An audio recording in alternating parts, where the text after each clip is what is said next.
الحمد لله نحمده ونستعينه ونستغفره ونؤمن به ونتوكل عليه ونعوذ بالله من شرور أنفسنا ومن سيئات أعمالنا من يهده الله فلا مضل له ومن يضلله فلا هادي له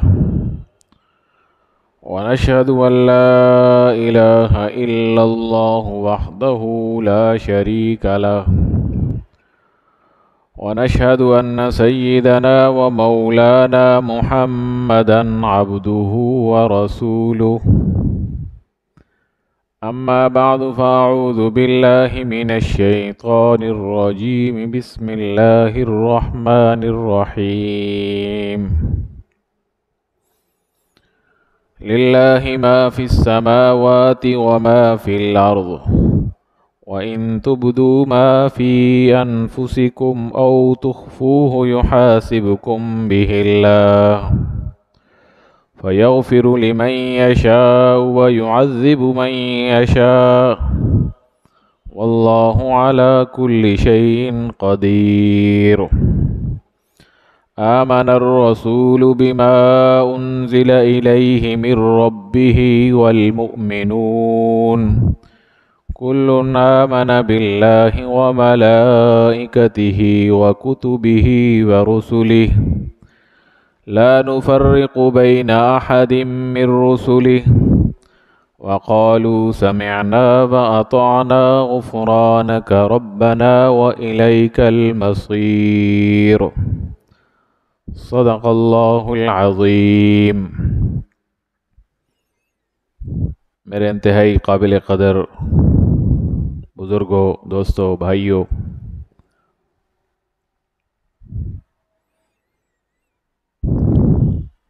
سورہ بقرہ کی آخری آیات 284 اور 285 آیات نمبر آپ حضرات کے سامنے میں نے تلاوت کی ہیں۔ اسی حوالے سے کچھ معروضات آپ کے سامنے پیش خدمت کرنے کی کوشش کریں گے۔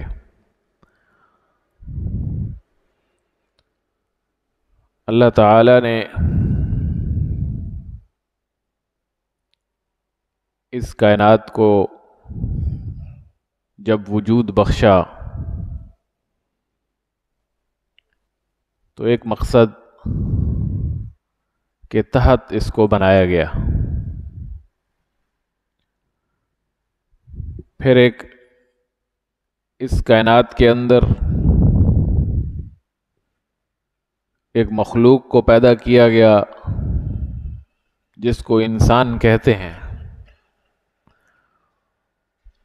اس مخلوق کو بھی ایک مقصد کے تحت پیدا کیا گیا۔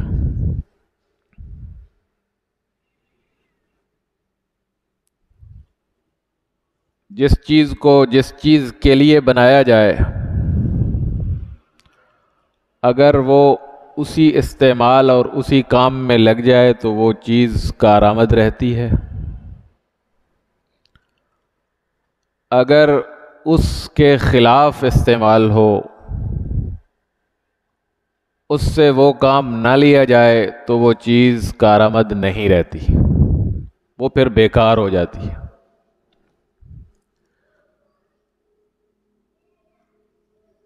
یہ مائک ہے، اس کو آواز بڑھانے کے لیے، آواز کو صحیح پہنچانے کے لیے بنایا گیا۔ اس کے ذریعے یہ کام لیا جائے تو یہ ٹھیک ہے۔ اس سے آپ کہیں کہ اسی مائک کے ذریعے جو ہے وہ کھانے پکانے کا کام لیا جائے، اس کے ذریعے کوئی اور کام لیا جائے، سفر کا کام لیا جائے، تو یہ مائک اس کام کے لیے نہیں بنایا گیا۔ لباس انسان کو ڈھانپنے کے لیے بنایا گیا۔ انسان اپنے آپ کو اس سے ڈھانپتا بھی ہے، زینت بھی ہے، خوبصورتی بھی ہے، اس مقصد کے لیے ہے تو ٹھیک ہے۔ اسی لباس کو کسی اور چیز کے لیے استعمال کر دیا جائے جس کے لیے وہ نہیں بنایا گیا تو غلط ہو جائے گا۔ اللہ تعالیٰ نے انسان کو بنایا ہے ایک مقصد کے لیے۔ اس کائنات میں ایک مخلوق نہیں ہے، ابھی تک کوئی تعداد کا تعین بھی نہیں ہو سکا کہ کتنی مخلوقات ہیں۔ دنیا کی سائنس، تحقیق، علم، کتابیں، لوگ اس بات پر سوچ رہے ہیں کہ تعین کر لیا جائے کہ مخلوقات کتنی ہیں۔ اللہ تبارک و تعالی نے اتنی مخلوقات پیدا کی ہیں، ابھی تک ان کی گنتی نہیں ہو سکی۔ مختلف باتیں ہوتی ہیں، مختلف تعداد شمار آتی رہتی ہے، اور ہر مخلوق کو کسی نہ کسی مقصد کے لیے پیدا کیا۔ ہر ایک کا اللہ نے اس کے ذمہ کام لگا دیا ہے۔ سورج کو اللہ نے بنایا، انسانوں کو، اس کائنات کو، اس زمین کو روشن کرنا اس کو ذمہ لگا دیا کہ آپ نے روشنی پہنچانی ہے۔ جب سے بنا ہے، جب سے اللہ نے اس کو پیدا کیا ہے، اس وقت سے لے کے آج تک اربوں سال گزر گئے، سورج نے اللہ کی نافرمانی میں ایک لمحہ نہیں گزارا۔ جیسے اللہ نے حکم دیا اس وقت نکلنا ہے، اس وقت واپس جانا ہے، اس وقت یہاں ہونا ہے، اس وقت یہاں ہونا ہے، اسی طرح وہ چل رہا ہے۔ اور اسی سورج کو دیکھ کے لوگوں نے ٹائم اور مہینوں اور تاریخوں کو متعین کیا، کیونکہ اس کا وقت، اس کی تابعداری، فرما برداری بالکل برابر ہے۔ چاند کو اللہ نے بنایا، اس کی اپنی ذمہ داری لگائی، وہ اپنے ٹائم اور اپنے وقت پر اپنے حساب سے آتا اور جاتا ہے۔ تو اللہ تعالیٰ نے ہوا کو پیدا کیا، فضا کو پیدا کیا، خلا کو پیدا کیا، اس کے اندر مخلوقات کو پیدا کیا، آسمانوں کو پیدا کیا، زمینوں کو پیدا کیا، پانی کو پیدا کیا۔ پانی کے اندر اتنی مخلوقات ہیں، اس کا کوئی حساب نہیں، اس کی کوئی تعداد نہیں، اور اتنی بڑی بڑی مخلوقات ہیں کہ ساری زمین کا جتنا خزانہ ہے، رزق ہے، وہ ایک مچھلی ایک وقت میں کھاتی ہے، اور اس کے بارے میں سائنس کہتی ہے، آج کے محققین کہتے ہیں کہ روزانہ 3 دفعہ اتنا کھانا کھاتی ہے، اور اللہ تعالیٰ اس کے کھانے میں جس وقت وہ پیدا ہوئی ہے کوئی کمی نہیں کرتا۔ تو یہ تو ایک چھوٹی چھوٹی مثالیں ہیں۔ سورج کتنا بڑا ہے، زمین کتنی بڑی ہے، آسمان کتنا بڑا ہے، ایک ایک چیز اللہ تعالیٰ کی قدرت کی نشانی ہے، اللہ کی پہچان کرواتی ہے، اللہ کا وجود بتاتی ہے کہ کوئی ہے جس نے ان کو پیدا کیا ہے، کوئی ایسی طاقت ہے جس نے ان کو وجود بخشا ہے۔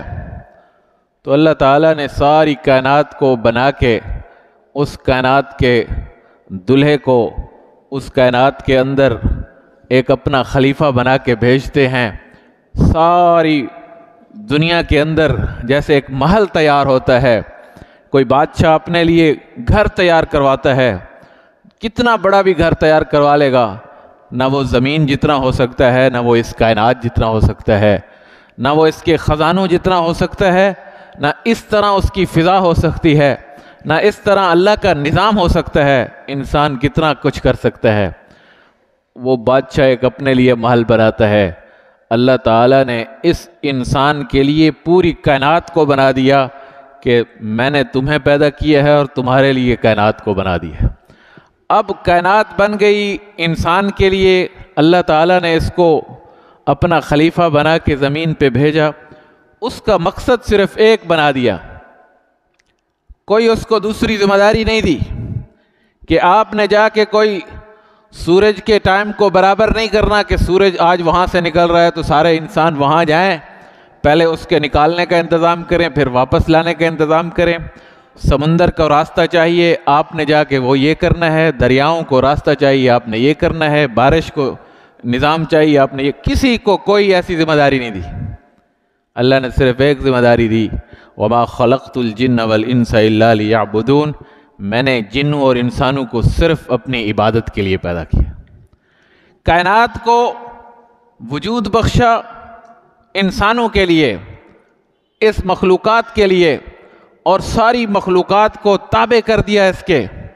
کوئی دنیا کی ایسی چیز نہیں ہے جو انسان کی دسترس سے باہر ہو، جتنی بھی بڑی طاقتور چیز ہو، جتنے بھی دنیا کے آنے والے علوم و خزانے ہوں، اللہ تعالیٰ نے اس اپنے نائب کو، اپنے خلیفہ کو دے دیا۔ کوئی علم ایسا نہیں ہے جو انسان کے ہاتھ سے باہر ہو، کوئی ایسی چیز نہیں ہے جو انسان سے باہر ہو، تو اللہ تعالیٰ نے انسان کے حوالے کر دیا۔ اب دو چیزیں ہوتی ہیں، جب انسان کو عبادت کے لیے پیدا کیا ہے تو اس کی دو طرح کی چیزیں ہیں، ایک عقیدے کا تعلق ہوتا ہے انسان کا، ایک عمل کا تعلق ہوتا ہے۔ عبادت دو طرح کی ہوگی، ایک عقیدے کی عبادت ہے، ایک عمل والی عبادت ہے۔ اگر دونوں بھی تھوڑی سی ادھر ادھر ہو گئی تو عبادت خراب ہو جائے گی۔ اس کے لیے اللہ نے سارا قرآن، سارے رسول اللہ صلی اللہ علیہ وسلم کے فرامین، احادیث، ایک ایک نشانی، ایک ایک روایت، ایک ایک آیت اللہ نے واضح فرمائی کہ عبادت کون سی جائز ہے اور کون سی ناجائز ہے، کس کے لیے عبادت ہو سکتی ہے اور کس کے لیے نہیں ہو سکتی ہے، پورا قرآن بھرا پڑا ہے۔ اب انسان نے کیا کیا؟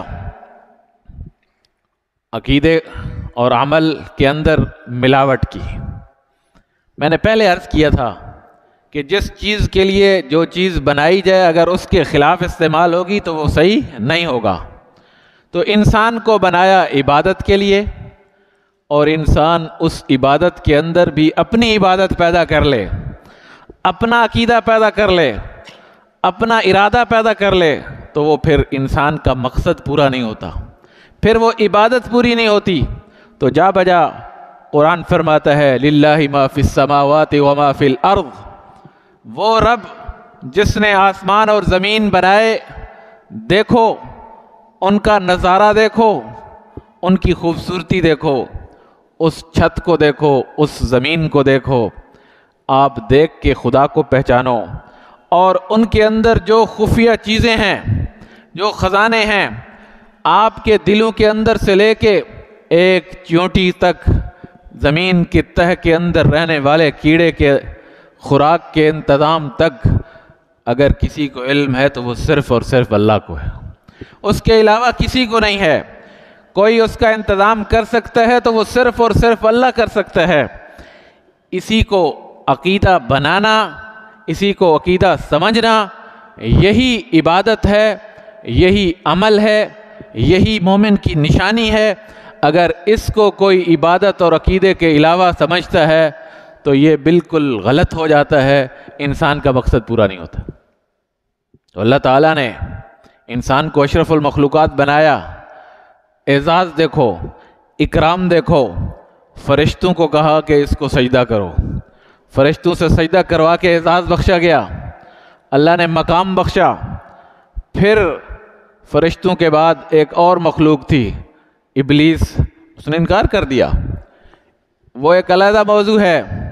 آج یہ ہے کہ اللہ نے فرشتوں کو اس انسان کے سامنے سجدہ کروایا صرف اکرام کے لیے، اعزاز کے لیے، عبادت کے لیے نہیں کہ انسان کوئی خدا ہے یا رب ہے یا اللہ ہے، اس کو عبادت کا سجدہ کیا جائے، نہیں، تعظیم کے لیے، ہر ایک انسان کی تحریم و تکریم کے لیے آدم علیہ السلام کو سجدہ کروایا گیا۔ اب اس انسان کو حکم ہوا کہ آپ نے ساری دنیا کو یہی پیغام دینا ہے کہ یہ سجدہ صرف اللہ کے لیے ہے، یہ عبادت اللہ کے لیے ہے، یہ ارادے اللہ کے لیے ہیں، یہ مانگنا اللہ سے ہے، مشکلات کا حل اللہ سے ہے، دنیا کی کسی طاقت سے نہیں۔ پھر اس کے لیے سلسلہ چلایا انبیاء کا، جو آ کے اللہ کی طرف سے یہ بتاتے تھے، پیغام دیتے تھے، انسانیت کو ان چیزوں سے نکالتے تھے جو وہ گڑھوں میں پڑے ہوئے تھے، جو شرک میں مبتلا ہو جاتے تھے، جو اللہ کے علاوہ کسی دوسرے کے پاس جاتے تھے، جو اللہ کے علاوہ کسی دوسرے مخلوق کو سجدہ کرتے تھے۔ آدم علیہ السلام سے لے کے حضرت محمد صلی اللہ علیہ وسلم تک ایک ایک نبی نے، ایک ایک رسول نے، قرآن کی بہت ساری آیات ہیں، بہت سارے واقعات ہیں، انہوں نے یہی آ کر کہا کہ ایمان لاؤ اللہ پر اور اس کے رسولوں پر۔ آمن الرسول بما انزل الیہ من ربہ والمؤمنون کل آمن باللہ وملائکتہ وکتبہ ورسلہ، کہ ساری کتابوں پر بھی ایمان لے آؤ، ملائکہ پر بھی ایمان لے آؤ، آخرت پر بھی ایمان لے آؤ، اس کے علاوہ دنیا کے کسی اور مخلوق پر ایمان نہیں لے کے آنا کہ یہ بھی ہمارا رب ہو سکتا ہے، یہ بھی ہمارا خدا ہو سکتا ہے، سورج بھی ہمارا خدا ہوگا، چاند بھی ہمارا خدا ہوگا، آگ بھی ہماری خدا ہوگی، گائے بھی ہمارا خدا ہوگا۔ کوئی مخلوق اللہ کے علاوہ عبادت کے لائق نہیں ہے۔ لا الہ الا اللہ، کہ اللہ ہی ایک الہ ہے، اللہ ہی ایک مشکل کشا ہے، اللہ ہی ایک حاجت روا ہے، اللہ ہی تمام مسائل کا حل کرنے والا ہے، تمام دعاؤں کا سننے والا ہے، تمام حاجات کو پورا کرنے والا ہے، بچہ اور بچی کو پیدا کرنے والا ہے، مخلوقات کو بنانے والا ہے، مخلوقات کی سننے والا ہے، ہر وقت، ہر لمحے، ہر ٹائم جب بھی پکارو صرف اور صرف اگر سنتا ہے تو وہ اللہ ہے، اس کے علاوہ کوئی اور الہ نہیں۔ جو بھی اس کے علاوہ کوئی عقیدہ رکھے گا وہ اللہ کا بندہ نہیں ہو سکتا، وہ کوئی اور ہوگا، وہ اللہ کے اس نظام سے نکلا ہوا ہے۔ لہذا اللہ نے یہی پیغام دیا کہ آپ نے مانگنا ہے تو صرف اللہ سے مانگنا ہے، مشکل حل کروانی ہے تو صرف اللہ سے کروانی ہے۔ وہ ایک ایک نبی کا واقعہ، ایک ایک رسول کا قصہ قرآن کے اندر بھرا ہوا ہے، کہ وہ فرعون کی دربار ہو، وہ حامان و قارون کے اس ایوان کے اندر موسیٰ علیہ السلام جاتے ہیں تو پیغام ہے کہ اللہ ایک ہے، وہ قارون اس کے سامنے پیغام کہ اللہ ایک ہے، نمرود کے سامنے ابراہیم علیہ السلام کا پیغام کہ اللہ ایک ہے، عیسیٰ علیہ السلام تشریف لائے، اپنی قوم کو خطاب کیا، ان کو پیغام اللہ ایک ہے۔ محمد الرسول اللہ صلی اللہ علیہ وسلم نے فاران کی چوٹی پہ جب کھڑے ہو کے اعلان فرمایا تو سب سے پہلا جو کلمہ ارشاد فرمایا وہ یہی تھا کہ لا الہ الا اللہ، عقیدے کو بھی درست کر لو، عبادت کو بھی درست کر لو۔ آج کے بعد محمد الرسول اللہ اللہ کا نبی بن کر آیا ہے، اب کسی اور کے سامنے سجدہ نہیں ہوگا، کیونکہ انسان کو اللہ نے اتنا اشرف المخلوقات بنایا ہے کہ اس کو کسی اور کے سامنے جھکنے کی اجازت نہیں ہے، سجدے کی اجازت نہیں ہے، دعا کی اجازت نہیں ہے، مشکل مانگنے کی اجازت نہیں ہے، اولاد مانگنے کی اجازت نہیں ہے، صحت مانگنے کی اجازت نہیں ہے، کوئی بھی کسی طرح کی مصیبت حل کروانے کی اجازت نہیں ہے۔ اگر ہے تو وہ صرف اللہ سے ہے۔ جو بھی پڑے، جو بھی پریشانی ہو، جو بھی مشکل ہو، صرف اللہ کے سامنے آپ نے گڑ گڑانا ہے، مانگنا ہے، پکارنا ہے۔ اللہ تو وہ ہے جو آگ کو ٹھنڈا کر دیتا ہے، اللہ تو وہ ہے جو سمندر اور زمینوں کو چیر کے راستے دے دیتا ہے، اللہ تو وہ ہے جو ساری دنیا فیصلہ کرتی ہے کہ ابراہیم علیہ السلام کو مارنا ہے۔ اللہ کہتا ہے تمہاری آگ کو بھی اجازت نہیں ہے جب تک میرا حکم نہ ہو۔ یہ خدا ہے، یہ رب ہے، یہ اللہ ہے۔ اللہ اپنی پہچان ہر دور میں کرواتا ہے، ہر وقت کرواتا ہے۔ آج بھی آپ دیکھیں کہ پوری دنیا کے اندر مسلمانوں کو کفریہ طاقتوں نے ختم کرنے کا پروگرام بنایا ہے۔ آپ افغانستان میں دیکھیں، عراق میں دیکھیں، فلسطین میں دیکھیں، برما میں دیکھیں، دنیا کے کسی خطے میں، کشمیر میں دیکھیں، آپ کو دنیا کی طاقتیں، کفار بڑے ہوں گے، ان کے پاس اسلحہ زیادہ ہوگا، ٹیکنالوجی زیادہ ہوگی، تعلیم زیادہ ہوگی، لیکن اللہ کہتا ہے میں مسلمانوں کے ساتھ ہوں۔